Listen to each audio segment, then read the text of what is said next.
international business communication. Today we are going to discuss something that we think we know everything about, something that is that we've been doing since we were born, probably even from the time before we were born. And today we'll talk about non-verbal communication. Let's get into it. Some revisions as usual. I would like you to define what verbal communication is, what the tools used to communicate verbally are. I would also like you to find out or discuss which situations, in which situations is verbal communication most effective.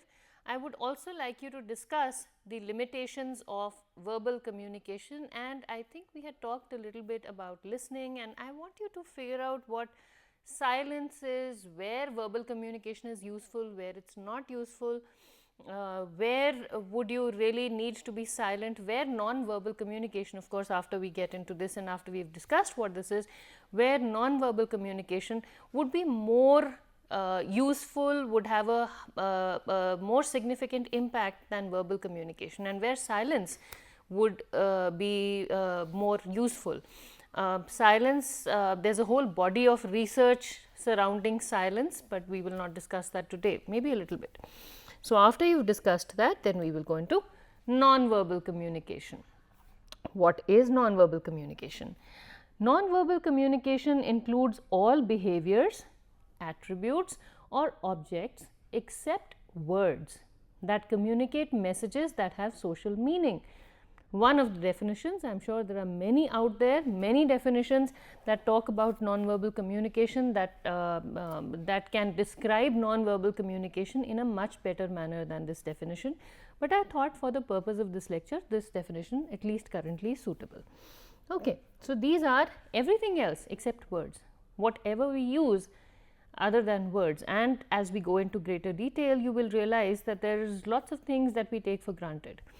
So, what are the characteristics of non-verbal communication? Non-verbal communication is dynamic, and there is a video that I thought that I would show you later, but I think it is more useful here. So, let us see what we mean by the dynamic nature of non-verbal communication, and let us watch this video. If you belong to, if you are living in India, you may have seen this video at some point, and I am going to play it. Let us see if I can get a full screen here. It is a short video, so please pay attention. This is a baby generating data in a neonatal ward. Every heartbeat, every breath, every anomaly, from over 1,000 pieces of unique information per second, helping doctors find new ways to detect life-threatening infections up to 24 hours sooner. On a smarter planet, analyze the data and you can predict what will happen faster.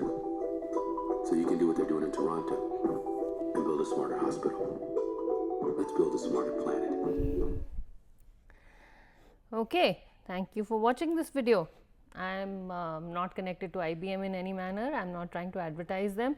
I just thought that this video would help you see what non-verbal communication, when it starts, and I will show you the link to this video. This has obviously been downloaded from YouTube with due acknowledgement. Thank you very much for designing such a useful video for us. Again, I will show you the link in another slide. I first thought I would use it later, but then later decided that I would just show it to you here. So, it is constantly happening. We are constantly sending out signals into the environment. We are constantly communicating with our environment.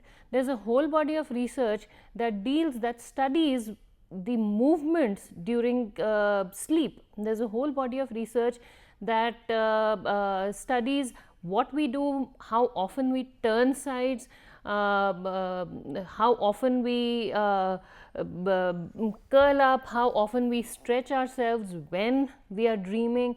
So, it studies what people do subconsciously when they are sleeping, and that is all non-verbal communication. Our body is expressing itself. Now, many of you may say that the whole purpose of communication is to get your message across. So, who are we sending all these messages to? All this is part of intrapersonal communication as I see it. So, things that people see, are part of interpersonal communication. Things that we express when nobody else is watching is intrapersonal communication. And again, I am sure there are many psychologists who would probably disagree. When I say intrapersonal communication, especially this non-verbal communication that occurs when we are asleep, when we are discussing things in our dreams, is a way of sorting out problems in our own minds. And again, that's again, I will leave that to the psychologists to explain to you, but there is a whole body of research that studies this. Point I am trying to make is that all this is part of non-verbal communication. So, it is always happening, and that is what dynamic means. It depends largely on context and is culture specific. And you can look this up. What we do, how we interpret these signals depends on what culture we are in. For example, movements with our hands. Again, I am sure this is something that a dancer would probably interpret as one of the mudras, or this. Now, a puppeteer or a shadow artist would probably see this and say that this movement is, it will probably look like an animal dancing. Yeah. And somebody who teaches sign language will probably see this or this as a sign for an alphabet. Okay. So, how we interpret just these movements by our hands will depend on who is watching this, in what context, where are they coming from, how do they plan to use this movement. So, our interpretation of these contexts, these movements is culture specific. Another thing that I can share with you at this point is the eye movements, gazes. When we look at somebody and talk, in many cultures, in high context cultures, we've talked about the contextuality of cultures.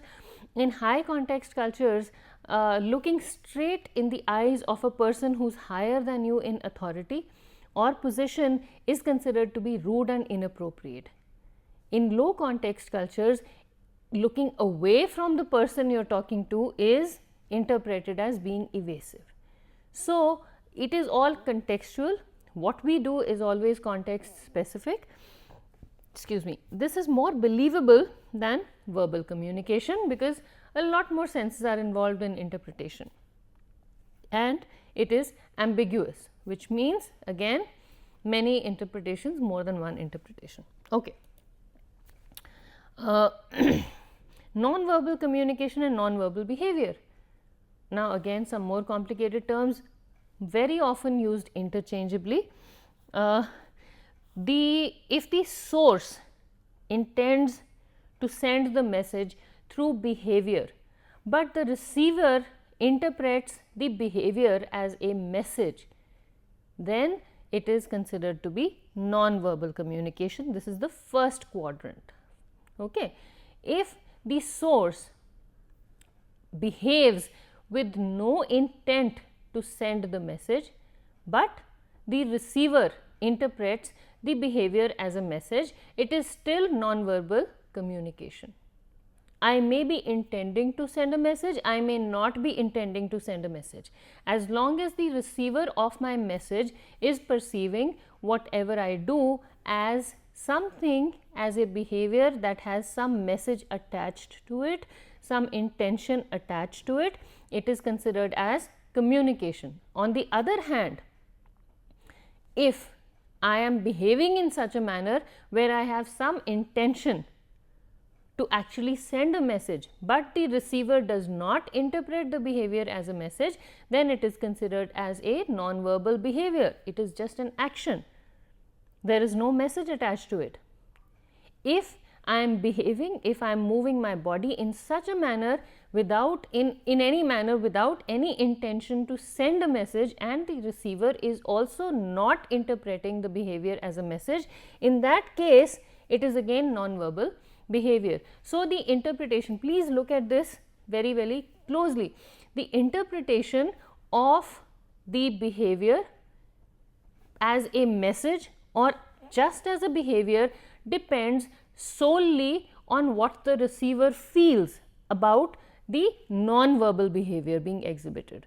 So, my attaching a message to that behavior, or my intention to attach or not attach a message to that behavior is immaterial. It is all in the hands of the receiver. And this connects with what we had discussed in the initial lectures. We had talked about the emotional volitional aspect of communication. When I am intending to communicate, I have some emotions, some intention attached to that message, but what it is interpreted as depends solely on the receiver.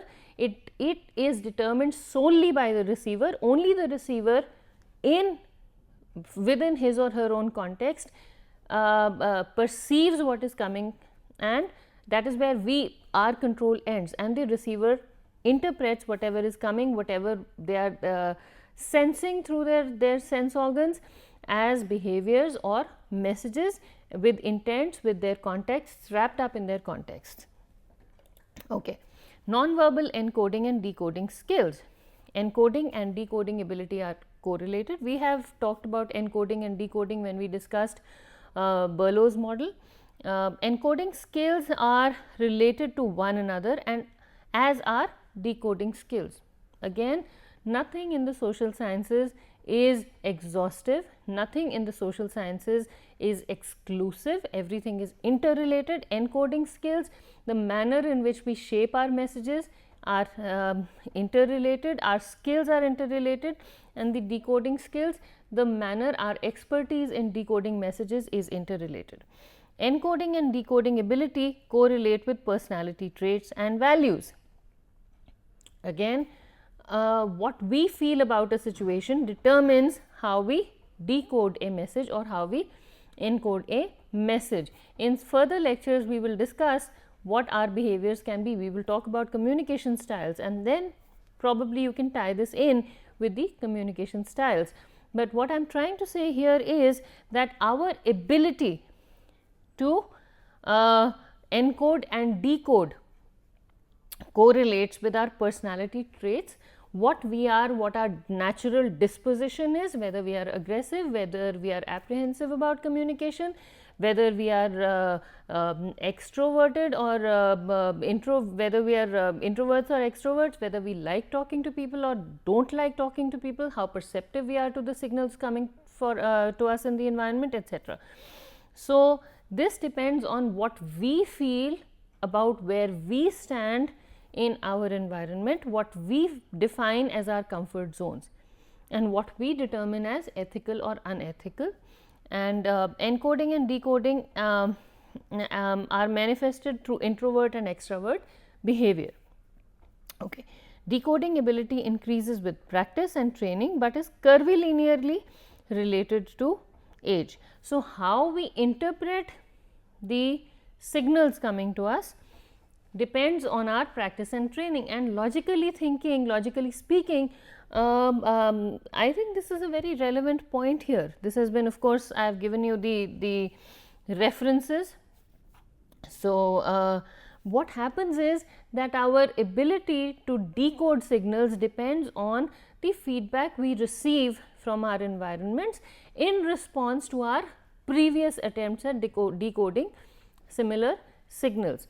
Complicated, I will simplify it. What I mean to say is that if I go into my office for the first time, I have joined a new organization, I go into the office, I smile at my colleagues, senior colleagues, I say hello, and the person responds and says hello.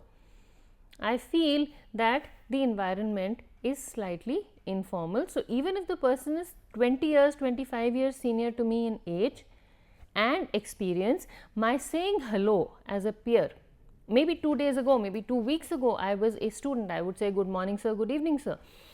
Join the same organization as a faculty member and I say hello, hello Dr. So and so, and Dr. So and so says hello, how are you? And I feel that the things have changed, that this is an informal atmosphere, that I can be a little more relaxed. If I say hello and the other person responds by saying good morning Dr. Malik, my immediate response is okay, I need to redefine my comfort zone. So, my decoding of that signal has changed. decoding of the signal. The signal here is seeing a senior colleague. Senior colleague is there, but still I start seeing the organization as a vertical organization rather than as a horizontal organization, and this is what we are talking about here. It increases with practice and training, but is curvilinearly related to age. It does not have very much to do with age. It is more about the richness of experiences we find ourselves in. Encoding ability, on the other hand, increases with age. The frequency is more important here. And again, I am not going to debate this point. I have always believed this. You could call me biased in favor of women. I feel, and of course, research has demonstrated that women are generally better than men at encoding and decoding nonverbal messages. Hardwired, I am sure there is a whole body of research associated with it. I wish I had the time to share that with you, but I do not. So, let us just take it at face value. Okay. Why do we communicate through nonverbal signals? Some of the reasons that have been given by researchers are accenting, which means emphasizing certain points, complementing, which means that for some reason, if our verbal message is not really complete, we complete it with the help of nonverbal signals. So, if you look at my hands, when I say this is something that should be done, okay. Can you please focus the camera on my hands now? Please focus the camera. Yes, thank you. So, when we say that I say this is the point I am trying to make, or I say stop, please do not come close to me, please do not come close to me, and the person does not listen, and I say stop. And that is what happens when we are using nonverbal signals to complement our actions. When we say contradicting, we are saying something, but we mean something totally different. This is what is commonly known as manipulation. So, I could have something that's bothering me, and I could be very worried, and I have this big smile on my face, and so I use it to contradict my action, and you don't know whether I'm happy or whether I'm really worried. Repeating, you need to do this. Yes, you need to do this. So, that's repeating. I'm nodding my head. You asked me, ma'am, is this okay? And I say yes, and then I nod my head like this, and I'm sort of adding more weight. Okay. Regulating, stop. I don't say anything, I monitor my students' behavior. I teach classes and I find students sleeping, and I just keep looking at them. I don't do anything, I just notice somebody not paying attention, and I start staring at them. Immediately they straighten up. Okay. Or I see somebody hesitating and I want to encourage them. So, what do? Yes. Yes, go on, go on. I am trying to regulate people's behavior. I am trying to get the scared, the shy, apprehensive people out of their shell. So, I keep saying, okay, go on, respond to whatever has been asked. And if I want to cut down something, I say, okay, that's enough, stop. Okay, substituting. Substituting is when we use non-verbal signals in place of verbal signals to monitor behavior, and deceiving. Of course, we have a whole bunch of things that I need to tell you about this, and we will talk about this if we have time, we will do it today, otherwise we will do it in one of the later classes when we talk about the ethics of communication. So, these are some of the goals. Okay. What is the difference between verbal and non-verbal messages? One is the linguistic distinction. In verbal signals, verbal messages, we use language. In non-verbal messages, we use our body parts. The continuity distinction, non-verbal signals are continuous, they are dynamic, it is constantly happening. This is the link for the video that I just showed you a couple of slides back. The processing distinction, we process verbal and non-verbal signals differently. There is a whole body of research that deals with the parts of the brain that process verbal signals and the parts of the brain that process non-verbal signals. Again, debatable, lots of research exists on this, lots of people have tried to find out which part of our brain processes verbal signals and which part of our brain processes non-verbal signals. The outcome distinction, words have a different impact than non-verbal signals. And the absolute distinction is that when we say words, we are essentially talking about the denotative meanings. This is a table, okay. This is a monitor, it's a monitor, it's a monitor, it's a monitor, computer monitor, that is all, okay. This is a piece of cloth, this is a dupatta, and that is what it is. Now, when I am talking about the non-verbal signals, it's a pink dupatta. What is it supposed to signify? It's got silver things on it. So, probably a little festive. The connotation is, why is she wearing these festive clothes? If you are in India, you will say this is normal. If you are abroad, you will say, why is she wearing all these pinks and reds and you know, very bright colors to work? It's not considered to be very formal. This monitor connotes a medium for me to use technology very efficiently for things other than watching movies. I mean, this is a medium for education. So, all of this stuff is the absolute versus the connotative distinction. Non-verbal signals are connotative, verbal signals are absolute. Okay, how non-verbal behaviors support verbal behaviors? We use non-verbal behaviors to repeat. For example, giving a person verbal instructions on how to reach a certain destination and then pointing in that direction. That is the direction you need to go in. Okay, please go forward, go to the end of the class and sit down there. Contradicting. For example, shaking and perspiring heavily and stammering while making a speech in which you claim you got nervous. So, you are constantly doing this, I am scared. Okay. Substituting, for example, facial expressions or rigidity of body positions which communicates a message without a word being spoken. So, instead of using words, as I just told you, I just stare. Instead of telling my students to pay attention, all I do is just look at them and they know that I mean business. Complimenting, for example, reflecting an attitude of embarrassment when admitting to a supervisor about your poor performance. I am really sorry. I am sorry that I made a mistake. I can't look you in the eye. I don't say that, but I am like, I am sorry, I goofed up. I apologize. So, that is complimenting. Accenting is banging your hand on the desk every time you want to emphasize a point with an accompanying gaze. So, you say, yes, this is what I mean. Okay. And relating and regulating, head nod, eye movement or shift in position which signals another person to continue to speak or stop speaking. All right. Some modalities, non-verbal modalities through which messages are transmitted. We have body codes, we have contact codes and we have spatiotemporal codes. When we say body codes, we are essentially talking about movement with the help of our body. Contact codes are the modalities, it is the interperson that depend on interpersonal contact. So, this is related to me in relation to the person standing next to me or person in my vicinity. Spatiotemporal codes, spatio deals with the space, the physical space around me, temporal deals with the time. All right, we will go through each of these one by one. Body codes, Oculesics is eye movement and behavior and facial expressions and the management of facial expressions.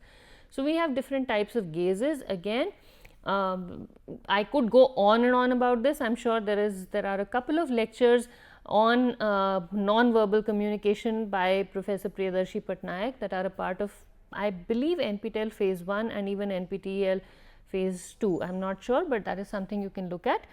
So, there will be more detail about these things. I will just give you an overview and I suggest you go to those lectures and look at it more closely. Intensifying, exaggerating. So, you have this intensifying gaze, we stare down a person and exaggerate a point. Neutralizing, which is understanding. You are saying that, oh ma'am, I made this mistake, or you go up to your superior and say, I goofed up, and the superior nods his head. Okay, that is understating.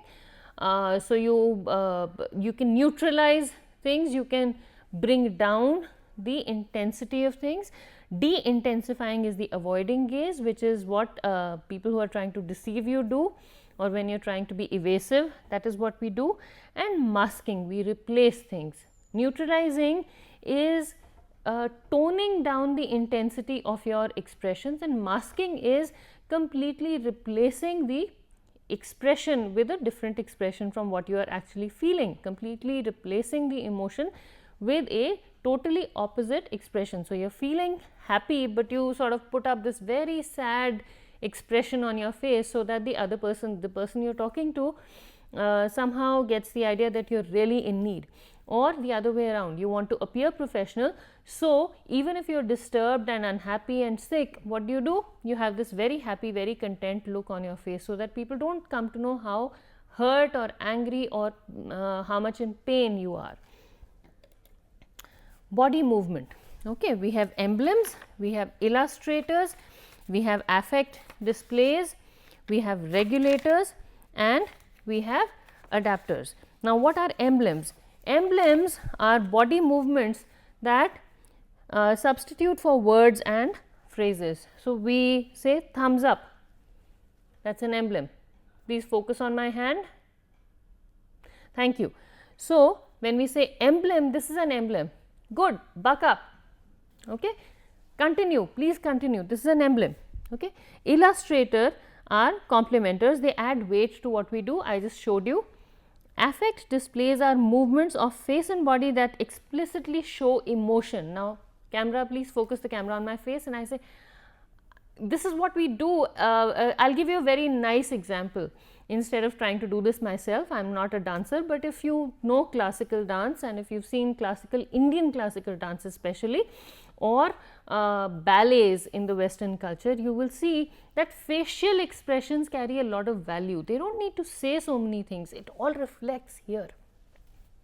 And that is the affect display. Every emotion, everything they say, everything that is transmitted is by way of the movement of the muscles in your face, and that is an affect display, and we tend to do this even at work. Now, why am I discussing all this in a class on business communication?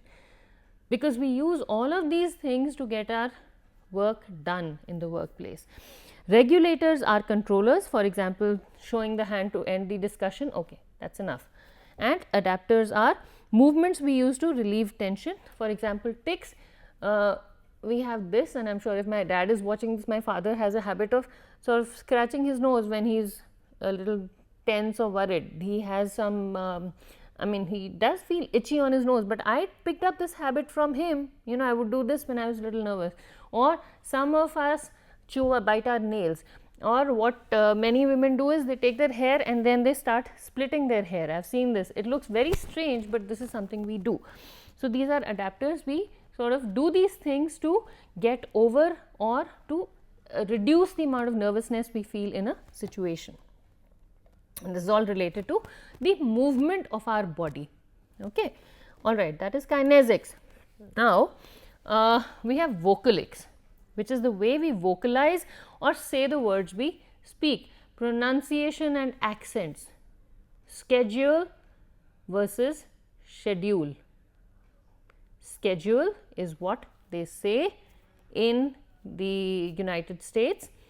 Schedule is what they say probably in England. Northern India, schedule, the way we pronounce things. People who have seen the movie My Fair Lady will probably be able to relate to what I am saying. I just realized I could have shown you a clip from My Fair Lady. In the initial part, in the very first scene of the movie, you see Dr. Higgins noting down the manner in which, again I am forgetting the name of the lady, in which he speaks certain things. So, from the pronunciation he can make out where this lady is coming from, and he can narrow down people within 2 streets. In India, this is very common. You do not need to be a trained linguist in order to point out where a person is coming from, or in order to figure out which state a person belongs to and what a person has been exposed to. The manner in which we say, in the manner in which we pronounce different words is a clear indication of what place you belong to. Okay. Paralanguage is the speech sounds, the rate, the accents, the articulation, the pronunciation and silence. How we interpret silence depends on the culture we are coming from, depends on the training And again, there's a whole body of research that deals with silence and its interpretation in different cultures. Vocal pauses and silence. Now, if you listen to me, if I take a pause here, I'm just quiet. This could mean two things. One, I'm trying to think of what to say next, or I don't know what I mean by these terms and I'm trying to take time to figure out what is there. Or as a teacher, who I hope you have come to trust as somebody who knows a little bit about communication, when I take a pause, you are probably, I hope you think that I've given you this time to read what is up on the slide before I can move on to the next point. So, how we interpret these things depends on the culture we are in, and this is all part of non-verbal communication, and it's a body code. Okay, olfactics is the interpretations of scents. In India or in warmer countries, body odor is not considered to be such a big problem. We have learnt to live with it. Why? Because you can't constantly be standing under a shower. It's hot. You take a shower, you're sweating while you're taking a shower in places like in the plains, in the plain areas, in the warmer parts of India. It's very hot. So, we can shower all we want.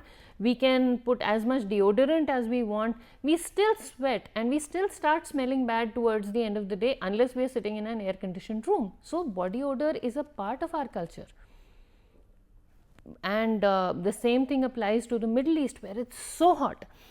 In colder places where body odor is not such a big problem, anybody having slightly more strong body odor is considered to be unhygienic. And again, this is something that concerns us. Now, when we look at outside, things outside, the definition of pleasant versus unpleasant smell varies. In India, we are used to the scents of hair oils, we are used to the smells of flowers, whereas in other cultures where these things are not so common, somebody using hair oil and somebody whose hair smells of jasmine or something could be considered to be very, very offensive. Or we say you must brush your teeth before a meeting, but in India, onions are supposed to prevent heat stroke. So, what do we do at lunch? We take raw onion and we eat it up. And the minute I open my mouth in a meeting, people do this. Do they do this among Indians? No, we are all smelling of onions. But when we go in the West, we make sure we stop eating raw onions and raw garlic. Why? Because they will make us stink. So, all this is a body code. Okay, physical appearance, shape, size, proportions, color of different body parts, and our treatment of the different parts of our body. For example, hairstyle, treatment of nails, etc. That again is how we send out signals into the environment. A person like me, you'll say she's not fit, she's not taking care of her body, she's fat, she's this, she's that. She's wearing glasses, you could have used contact lenses for this. Why are you still wearing glasses? It goes with the profession. I look more professional, I look more I can't wear glasses when I'm going out for a party or something, or if I were a model I would probably not be doing this, but here it goes with the profession. It makes me look more intelligent than I am, probably. Again, that's a joke. I hope you perceive me as somebody who knows what she's talking about. Okay, contact codes. Again, these are the signals that we send out into the environment. Haptics deals with touch, how our touch is perceived by the people in our environment. Functional or professional touch is like a handshake. Okay, so if there was another person, I would demonstrate it, but light clasping of the person's hand, just lightly holding the other person's hand. Please imagine that these are two different people, lightly holding the person's hand and giving it a slight shake and then releasing the person's hand. That is okay in the Western culture. What do we do in India or in very high context cultures? You hold on to the person's hand, you use the other hand to hold on to the person's forearm if you're really comfortable, and then you shake the whole arm. It's considered okay. But these definitions have been again given to us, or these categories have been given to us by researchers. So, let us see. Functional touch is the professional touch, the kind of touch, the amount of touching you would do in a professional space. Social or polite touch is slightly more close. Friendship is warmth. So, in India, shaking hands is okay When we say polite or social touch, you meet somebody, you may just lightly put your hand on the person's shoulder if you know them slightly better. Friendship or warmth, you give each other a hug. Love and intimacy and sexual arousal is the closest that you can get to touching a person. The definitions, the distances are determined by culture. How much is professional, how much is polite, how much is warm will depend on the culture you are coming from. Proxemics, again this depends on the culture, the place you are in. Dr. Hall gave us these categories. You can find more detail over here. I am sure there are other places also where you can find more details about this. Again, this was studied in the West, where you have fewer people and lots more space. So, intimate space is 0 to 1.5 feet. Try using that in India. You go and stand in a line to buy railway tickets, you will find 50 people trying to squeeze into a 20 feet long room. They are not trying to be intimate with each other, there is no place to go. Okay? But according to the studies done by Dr. Hall, this is what was considered as intimate space, 0 to 1.5 feet. Personal space is 1.5 to 4 feet, social space is 4 to 12 feet and public space is 12 feet plus. So, you say you keep somebody at an arm's distance, one arm about 1.5 feet, okay, or maybe 2 feet depending on how tall and how long your arm is, but in India we can't have that. So, as long as I am not touching you, it is professional space. If I am piling on you, then it becomes a little more uncomfortable, but even that is okay. So, all these definitions change with the place you are in. Again, we have our own notions and sometimes these are very individualistic. Okay.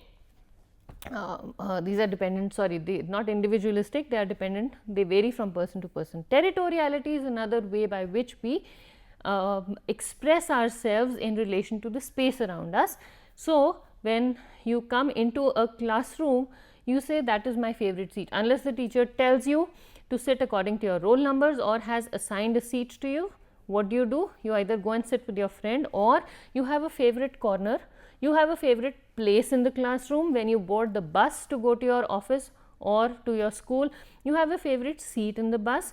You board the plane, you have a favorite position in the plane. I don't want to sit too close to the toilets, I don't want to sit on the wing, I would like to sit close to a window, preferably slightly in ahead or slightly in the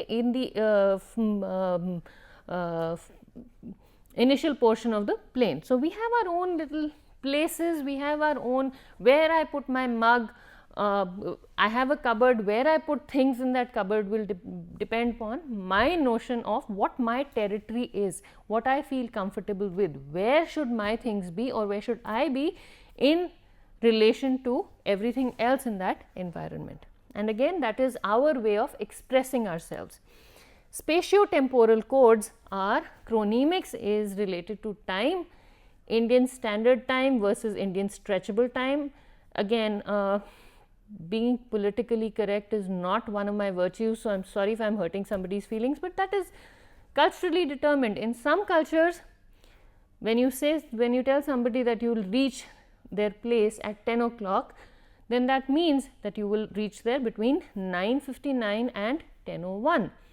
Other cultures, 10 o'clock could mean any time between 10 and 11. In some other cultures, you will not give them the time. You will say, I will come to you, I will meet you in the morning, which means between the time that you have your breakfast and your lunch. The artifacts we carry, color of clothes we wear, the shape of the frame of our glasses, so stuff like that. And the cues from the personal environment, how we place our furniture, how much space I want between my chair and my desk, what I put up on the walls, how are these things arranged and how do they give the people visiting that environment an idea, what kind of an idea do I want people visiting that environment about my personality. This is the codes, or these are some of the modalities of non-verbal communication. Okay. Now, why are we studying all this? Very, very, very complex issue. We have different situations, professional situations. If you look at the column on the left side, these are some, not all, some of the professional situations we find ourselves in. some of the situations at work. On the right side, we have nonverbal expressions and behaviors. We have eye management, we have management of facial expressions, we have proxemics, haptics, chronemics, language, vocalics, etc., etc. We have to learn to apply each of these things to each of these situations in a manner that the people that we are interacting with do not feel offended, or the comfort zones, in a manner that the comfort zones, that our comfort zones align with the comfort zones of the people we are interacting with, and we get our work done also. So, this is the complexity that we are dealing with, and that is why I shared all this with you. Everything we do has a bearing on how people perceive us, how professional people think we are. Okay? All right. Some implications of nonverbal behavior in the workplace. The first implication here is identity management. Identity management is the management of, or what people think we are, who we are in relation to our environment. Okay? The other thing is the impression management. Okay? The impression management is what people think I am. Am I professional? Am I not very professional? What I think I should be perceived as, am I considered to be very sincere to my work? Am I considered to be very open about my work? Am I considered to be very honest about my work? So, what kind of impression do I leave on people? Do people think I am adaptable? Do people think I am not adaptable? All that is impression management. All the things that we do, the manner in which we exhibit ourselves non-verbally has an implication on these things in the workplace. Conversation management is another one. Conversation management means how well do I talk to, or how effective a communicator, how effective a conversationalist I am perceived to be. What can I get done through the manner in which I talk to people. Okay. Emotional expression is another one. So, how emotionally expressive do people in my environment think I am? That is something else that determines how I am perceived in the business environment. Do people think I throw tantrums? Do people think I am aggressive? Do people think I am very, very neutral? Do people think I am insensitive? What do people think about how I express myself, how I express my emotions in the workplace? Okay. Relational messages. What kind of relationship do people think I have with them? Okay. What kind of relationship do people think? Do people think I am friendly? Do people think I am obnoxious? Do people think I am aggressive? All that is the relational message. And deception. Again, I do not think we will have time to cover that in today's class, but we will see. All right. Emotional expression and management. People express feelings through their communicative conduct in incredibly rich, it should not be rick, it should be rich, I am sorry about the spelling mistake, RICH, and diverse ways. Understanding the processes through which they do so requires an appreciation of the biology and psychology of emotion. So, we express ourselves through what we are feeling, through the expressions, through the manner in which we deal with people, and in order to understand what is coming at us, in order to interpret what is coming at us, we need to understand the interplay between what a person is feeling biologically, between and this is the connection, who I am in relation to what I have been trained to do, in relation to my age, in relation to my environment, in relation to my professional understanding. All this has to be taken into account before I claim to start interpreting the non-verbal signals coming at me from my environment. Emotion refers to a discrete, relatively transitory state that entails both an affective response and some degree of physiological response. It is not only feeling, it is the physiology associated with that feeling that we are dealing with.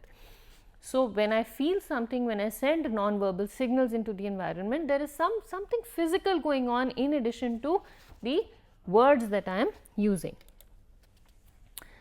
Some rules governing the management of emotional expression. One is simulation, which occurs when people show emotions they are not feeling. So we are trying to simulate the emotions. This is what actors do. Inhibition is when people hide emotions by acting that they are not feeling anything. Again, we talked about this a little while ago. This is more about neutralizing. Intensification is the amplification of experienced emotions, heightened emotions, exaggeration. Miniaturization is downplaying the intensity of a felt emotion, more like neutralization. Inhibition is more about masking, and of course masking, inhibition is when we completely negate everything that is going on. Miniaturization is toning down the intensity of emotions, and masking is replacing the emotion with something else. Some dimensions of relational communication, again these are manifested in and through a combination of verbal and non-verbal communication. How do we express our relationships in the workplace? It could be intimacy, depending on how we share our non-verbal signals with others in the environment. Emotional arousal or activation, the level of intimacy, how connected we feel to the person we are dealing with, what kind of emotions are aroused in our hearts, in our minds regarding that person. Dominance, where do we think we stand in relation to that person as far as the hierarchy of things is concerned? Am I senior, am I junior, am I at par? Similarity, where can I find a common comfort zone? Formality, what level of formality is expected of me and what level of formality do I expect from the other person? Task or social orientation is another one. What do I want accomplished through this relationship? And combinations of the above in varying intensities reflects the horizontal and vertical dimensions of relationships. So when we look at all these things, combinations of these things in varying intensities helps us determine where we stand in relation to the other people in our environments. Okay, we will not talk about deception today. Functions of nonverbal behavior in the business environment. Appropriate nonverbal communication, which is messages and responses to messages with subordinates, enhances cooperation. This is a given, common sense. Perceived trustworthiness and credibility of a superior depends upon the coherence between the verbal and nonverbal interactions of the superior and subordinate. How much we trust somebody, how appropriate we think their behavior is, how much of an expert we think they are, depends on the coherence between the nonverbal and verbal interactions of the superior and subordinate. Do our actions, nonverbal actions, match what we are saying or not?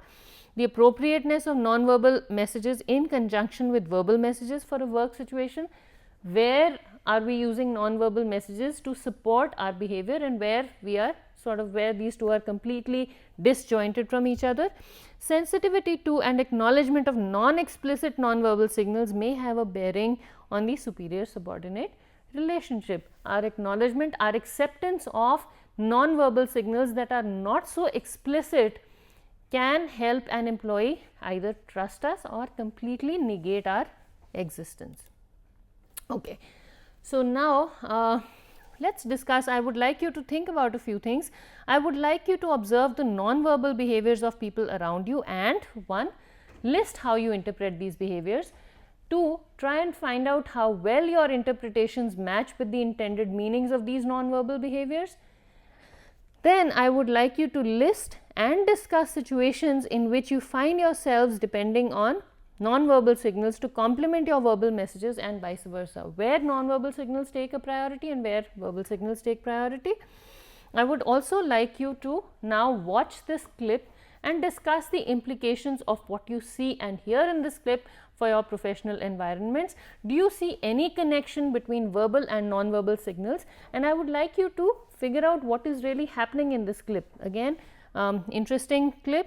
The source for the clip is Mind Your Language, which is a TV series that was made in the 1970s. Still very useful, still very entertaining. So enjoy yourselves.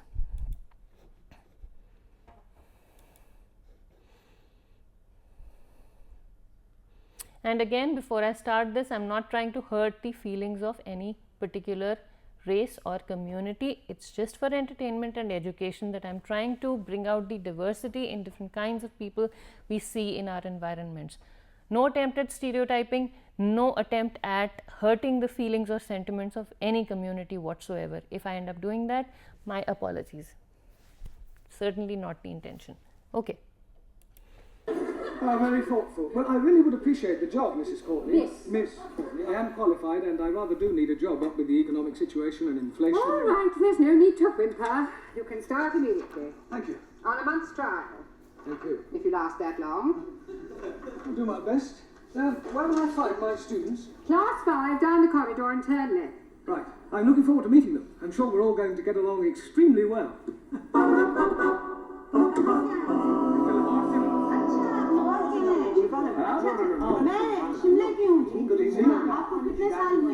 Good evening to Mr. Charles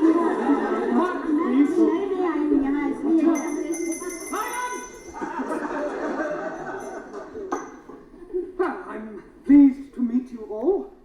We are also pleased to be meeting you. I am Brown. Oh no. You are committing a mistake. A mistake? Yes, please. You are not brown. We are brown. You are right. My name is Brown. I am your teacher. Ah, you professori. Yes.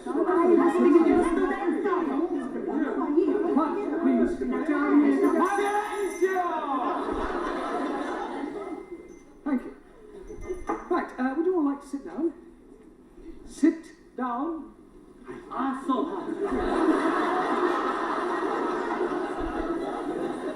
Right, I'll just take a note of all your names, nationalities, and occupations.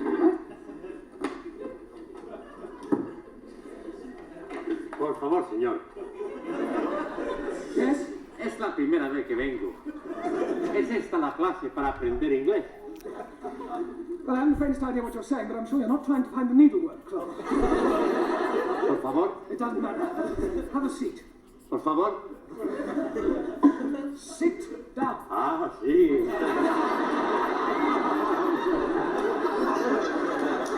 No, not there. Por favor. There. Ah, Right, I'll just go around the class and take your names. Yes? Ah, yes. What is your name? Maximilian Andrea Archimedes Papandreou. I'll just put you down as Max. Take it you're Greek? He is right, from Athens. Good. And what is your job? I walk with sheep. You walk with sheep. You're a shepherd, you work on a farm. No, not far. But you just said you work with sheep. No. Sheeps. Big sheeps. Woo! Woo! Yes, sheeps. Tonkers. Tankers. Right. I walk in office. Good. Thank you. And your name? Anna Schmidt, German au pair. Usual German efficiency? Germans are always efficient. Not her. So. Japanese. Much more efficient. Nine Germans are the best. Japanese make a much better television and do cameras. Now, please, let us have no racialism. In this class, all are equal. Your name? Giovanni Cupello. Italian. And where do you work? I work in Ristorante dei Popoli. A waiter. No, I'm not a waiter, a cuccuta. Sì, a cuccuta ravioli, a cuccuta spaghetti, a cuccuta lasagna, a cuccuta everything. A chef. Okay. And your name? Andy? What is your name? Kya kaha? Me, Jeremy Brown. You. पता नहीं जी क्या कह रहे हो? Max. Anna Schmidt. Giovanni Cupello. You. ओहो, आप अच्छा मैं लिख देती हूँ, लिखती हूँ, 1 मिनट फिक्र ना करो जी, लिखना पढ़ना आता है मुझे, मैं अभी लिख देता हूँ। हाँ जी? अच्छा Yes, yes, write your name down. Good, good.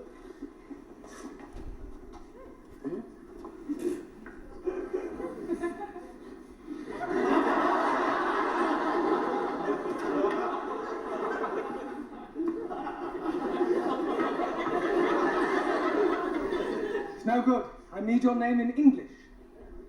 No Urdu? No Urdu.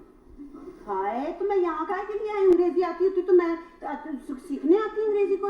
आपको क्या चाहिए? अब मुझे पता नहीं कहाँ से लाऊं, मैं पता नहीं क्या चाहिए आपको। देखो जी, कहीं लिखा हुआ होगा अंग्रेजी तो पता नहीं, देखो ये तो नहीं कहीं कागज जो आपको चाहिए। Ah, certificate of registration. Jamila Ramja, housewife. Thank you. Good. And your name? I am Ali Nadeem from Lahore. I am working at the moment, not anywhere at all.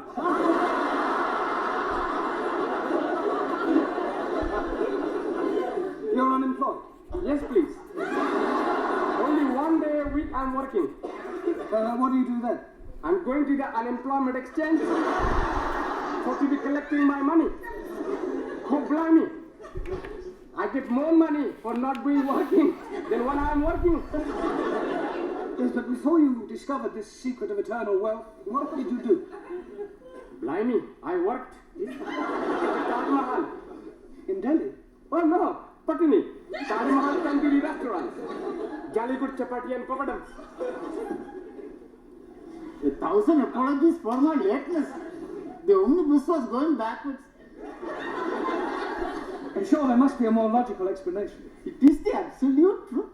I was told to be taking a number 27 omnibus and I complied. But it went in a backward direction. No, I think you meant it was going the other way. That is the gist of what I am saying. 1,000 apologies. Sorry. Perhaps you'd like to sit next to Ali, your countryman. I can't sit there. It's impossible. Why is it impossible? I'm sick. Oh dear. Well, it's not contagious. Perhaps you ought to come back when you're better. I do not comprehend the gist of your conversation. You said you were sick. No. I am not referring to my physical state of mind. How do you feel about Roman Catholics? Oh, I treat them like my brothers. Good. Well, you can go and sit next to Giovanni. Stop it! Infidel gentlemen, please. You're here to learn English, not start a holy war. And what is your name? Ranjit Singh, And you're from which country? Punjab. And what is your job? I am a very important member of the British underground. Underground what? Just the underground. Mind the door! That underground. And your name? Harold Nagasuni.